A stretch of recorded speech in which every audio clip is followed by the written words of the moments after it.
Henry Trask had never been one for clutter. His kitchen had 2 plates, 1 chipped mug, and a kettle that whistled like it held secrets. At 78, he kept life simple. Oatmeal in the morning, canned soup at noon, and Wheel of Fortune at 6.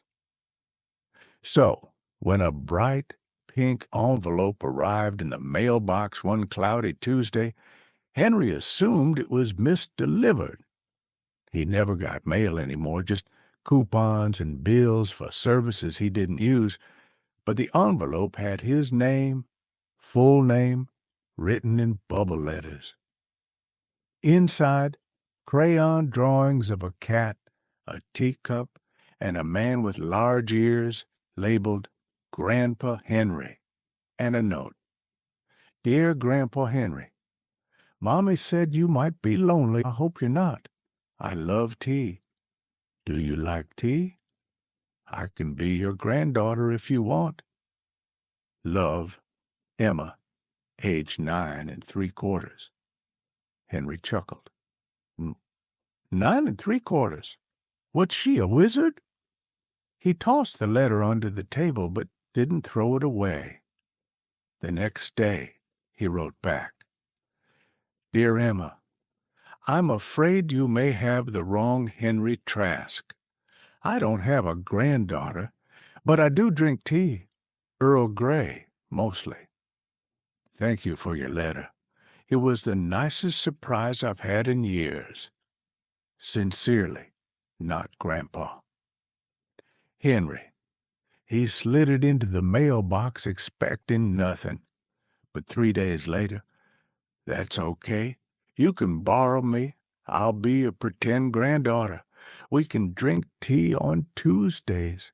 I like peppermint. And then it became a thing. Tea Tuesdays. Henry set 2 mugs now, one with little flowers he found in the back of a cupboard. He wrote notes. She sent drawings, stories about her cat, Pickle, who hated everyone except grilled cheese, jokes that made no sense, stickers, even glitter, which Henry cursed for days as it sparkled in his carpet.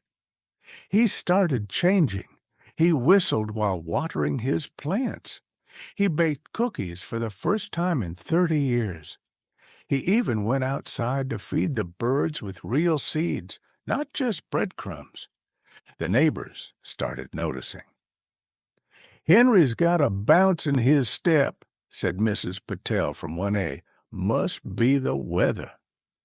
Then came the knock. Quiet tap-tap on a Saturday. Henry opened the door in his slippers, eyebrows raised. She stood there with 2 braids and a shy grin, holding a thermos like it was treasure. Hi, I'm Emma. Henry blinked. I gathered. She looked down. I brought peppermint. Behind her stood a woman, mid-30s, kind eyes, a nurse's badge clipped to her coat.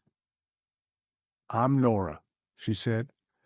I help out Mrs. Caldwell in 4D. Emma's mine. She overheard me say you lived alone, Emma added, and that you never had visitors.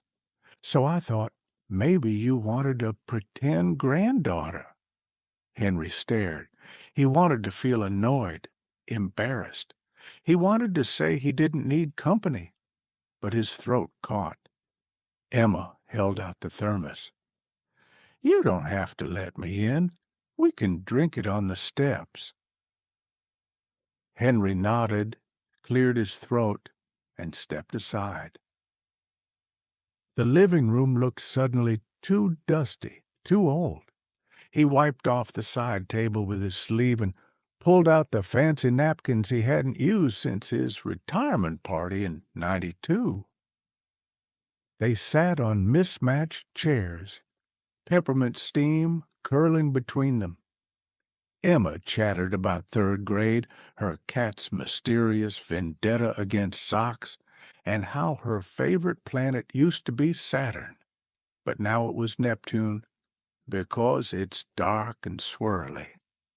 Henry listened, smiled, told her about when phones had cords and cartoons only played on Saturdays. She gasped like he was talking about ancient magic.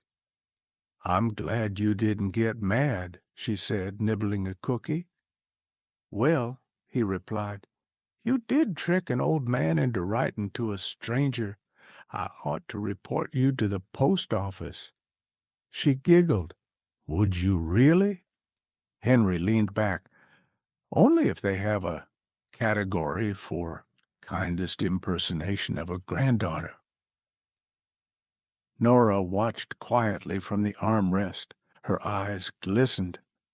Henry looked over. "I'm not good at this kind of thing," he said, rubbing his knees. "You're doing fine," Nora replied gently. And he realized something.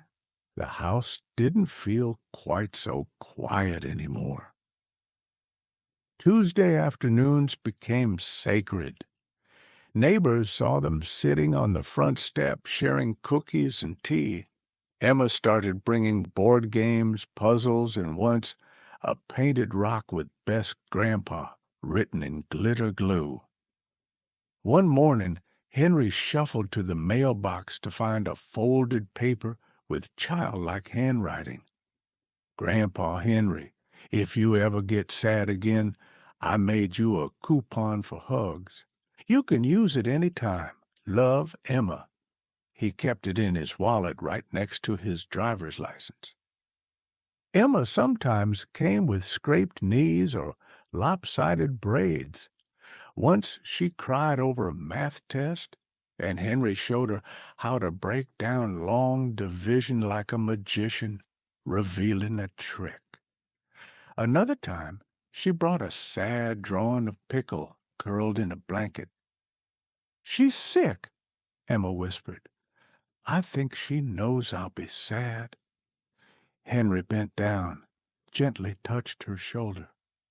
"Animals are smart, but they also know who loves them. That helps them fight." Emma sniffled. "You really are a grandpa." He smiled. "Maybe I always was. Just took a while to meet the right granddaughter." On the third Tuesday of spring, Emma brought a tiny teacup with Grandpa painted in blue. She handed it to him like it was treasure. "I made it in art class," she said. "Now it's official." Henry couldn't speak for a moment. His hands trembled, holding that little cup. "Family doesn't have to be blood," she added matter-of-factly. "Sometimes it's just tea and letters and showing up." He nodded, blinking fast. "I reckon," he whispered, "you might be the best mistake I ever got in the mail." That night, he wrote a new letter, just one sentence, folded neatly, placed into the top drawer of his desk. "If anyone asks again if I have family, I'll say, yes, she drinks peppermint. Family isn't just who you're born to. Sometimes it's the person who sends you glitter, shows up with tea, and stays." Did this story touch something in you? Have you ever had someone become your family, even if they weren't by blood? Share your story in the comments. I read every one.